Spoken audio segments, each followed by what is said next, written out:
Good morning, it's Sally from Heaven of Devon, and I thought I'd just give you a little update of what's happened with the whole camera saga. So for those of you who've been watching, you'll know that we had some cameras stolen, and Don created a nice little sign to go up, which I will show you in a moment. The result of that is the police. I contacted the police, as you would if you've had a theft. So for those who don't know, we had 4 cameras stolen from our property. So the result of that was, obviously, I contacted the police. I also contacted the local PCSO, who's been really helpful in the past, because we've had criminal damage, cameras stolen previously. I'll show you the criminal damage in a moment. So the result of which was we had a complaint put into the police, a couple of complaints from the parish council and from a local resident, naming no names, who were offended by the sign. So they weren't offended that property had been broken into and items had been stolen and there's a thief in the area, but they were offended by a word on a sign.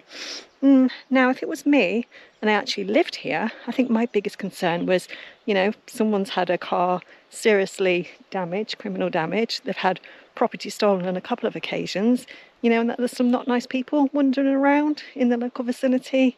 Not a word on a sign. So anyway, the local PCSO was very helpful, very understanding, and was, great about it. So he just asked us to remove the last words of the sign, which we did. Otherwise, it could have been a public disorder. But there you go. So, I'll show you the sign.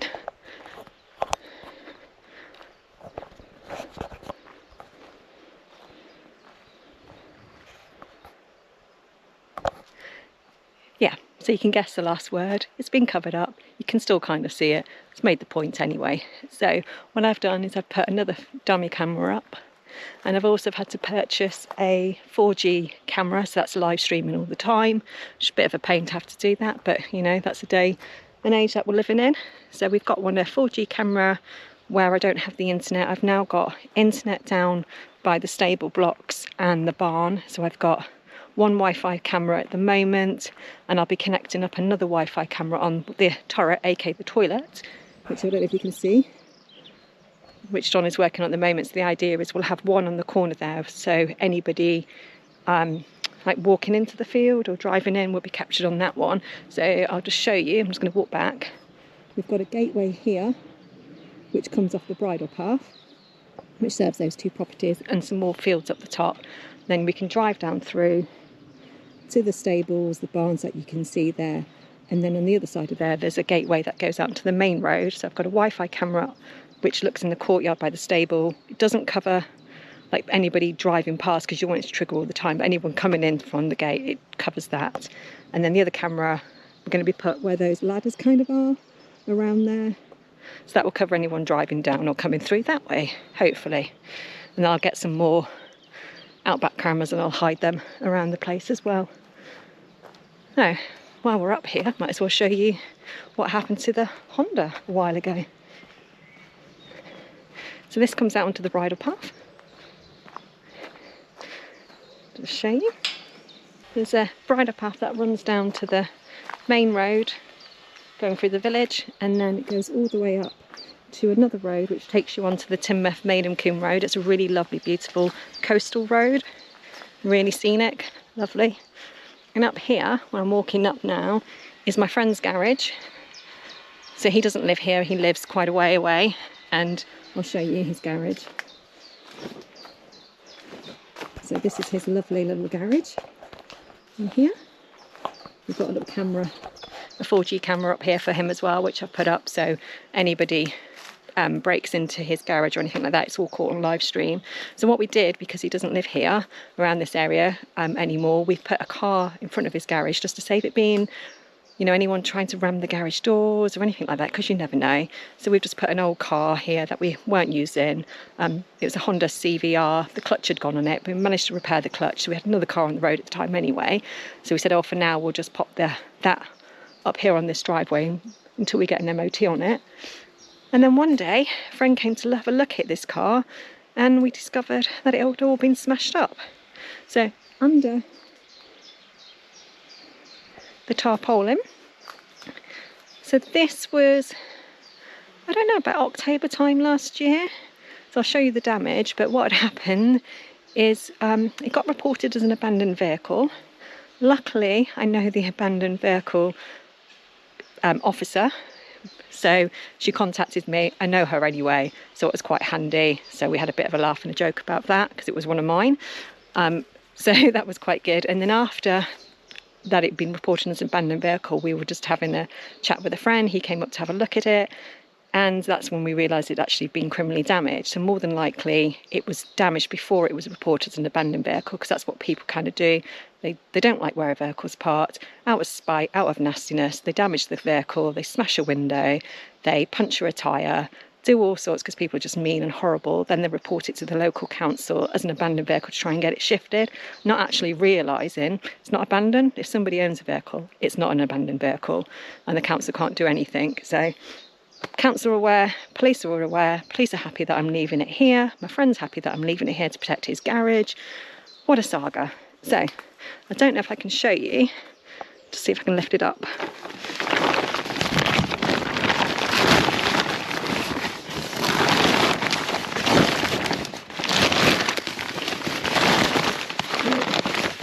That window, just be careful, there's glass everywhere. That window is completely gone. And of course it was covered with a tarpaulin, so I didn't notice. I mean, if it was kids, they would have smashed the front headlights, which they didn't do, so it's obviously not kids. I don't want to really unwrap it all, but I can't see. Oh, we've got a board up there now.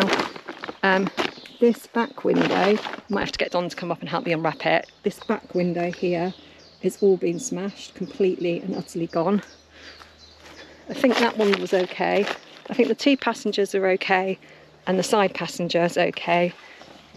And then the front windscreen, can you see?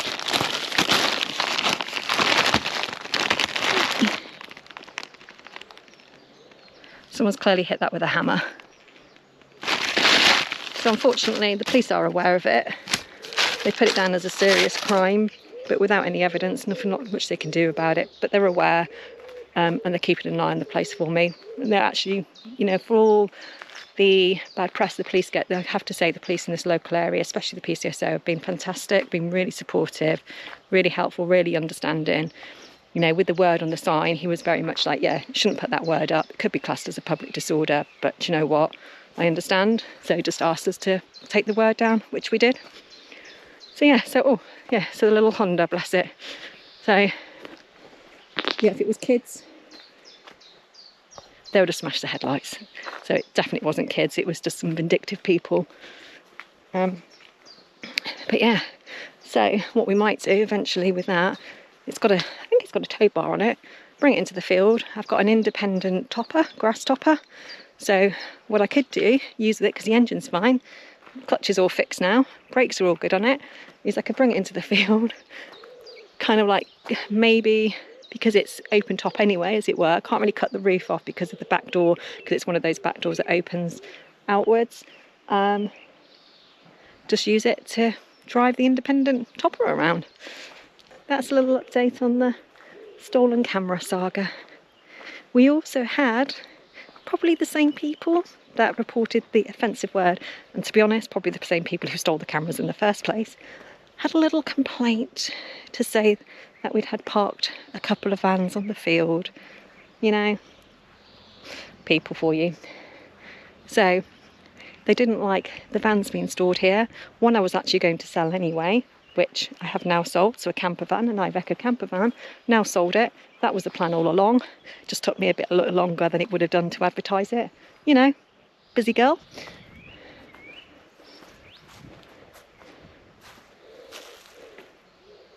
And we've built a nice little fence for them so that they don't have to see the vans anymore. And my friend has kindly given me a nice climbing plant. We're not quite sure what it is. We think it's like a climbing hydrangea. Not quite sure. We'll see when it grows. So that will make it all nice and pretty, cover up all the concrete slabs, give it a bit of colour, a bit of greenery, make it all nice. So yeah, we have a pending planning enforcement case about the storage of vehicles but I've not heard from them since, it's been going on since October, not heard from them since February. Let sleeping dogs lie. Funny thing is, the plan all along was to sell the vans, so if people were just patient and wait, they would have been gone.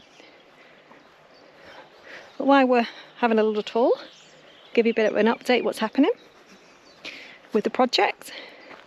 Let's go and see what he's up to.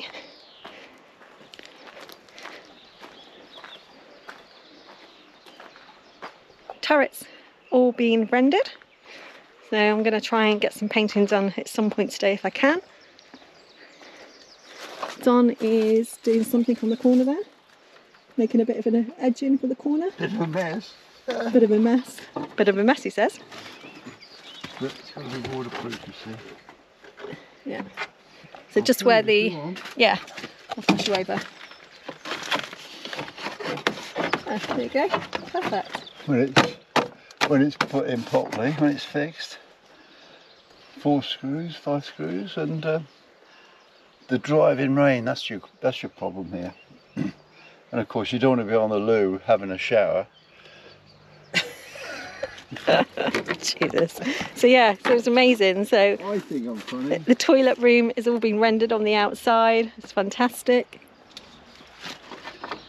All done. It's just amazing, like all these jobs are finally coming to conclusion. So I'm going to paint it cream on this side because it can be seen by the bridle path and we don't want any complaints. And then on the side that Don's working on now, because you can't see it from anywhere other than from our field and probably the field over the road, I'm going to do it brick red, which will be really nice. I do like a brick red colour. I'll just show you in the back of the stables how far we've come along with that.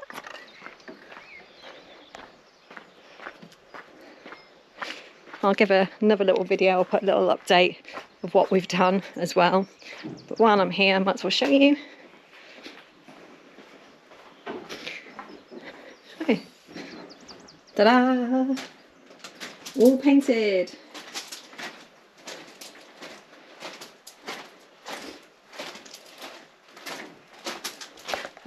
All of the bays are all painted. The first coat of paint was like a really lemon colour. It was a bit too lemony, I guess is the word I'm looking for. So we managed to get it a bit more creamy. It's actually quite pink. It's got a slight tinge of pink to it, but you can't tell.